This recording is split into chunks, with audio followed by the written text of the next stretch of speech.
Lawrence of Arabia once said, "Everybody dreams, but the people who dream at night wake up to find that it was all fantasy." The dreamers of the day are dangerous men because they will act out their dreams with their eyes open and make them happen.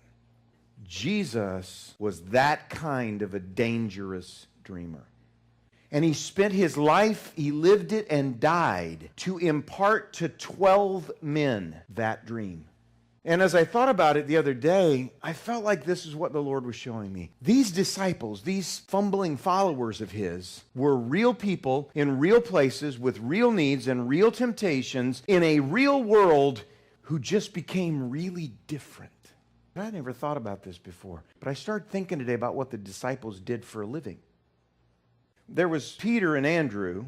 They were blue-collar guys. They were fishermen. They knew the rub and the reality of sore hands and sore backs and the lean side of the mean streets and the battle of competition. And from what I've been able to study historically, James, who was called the Lesser, and Thaddeus also were blue-collar workers. One had a clothing business, and the other one was a carpenter. He was a cousin of Joseph.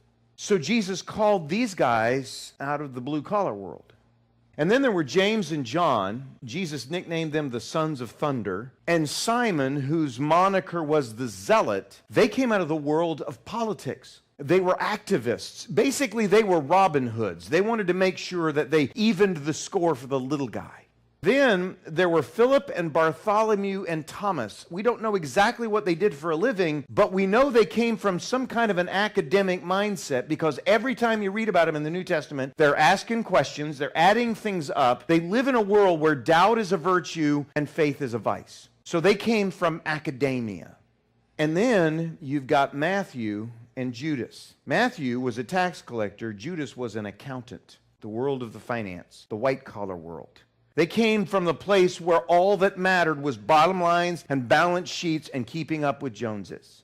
And as I thought about that, I thought, that's the four major areas that probably everybody in this room makes your living. We're blue collar, we're white collar, we're political, or we're academic.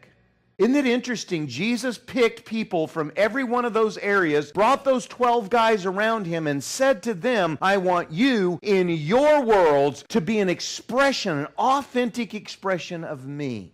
He took away every single excuse you and I have for representing Jesus in our world. It doesn't matter if you drive trucks, or you operate a bank, or you're running for office, or you're teaching in a seminary. It doesn't matter. We have no excuses because Jesus' dream poured into these 12 guys was, I want you in the rub and reality of your life, your real life in all those areas. I want you to carry the kingdom.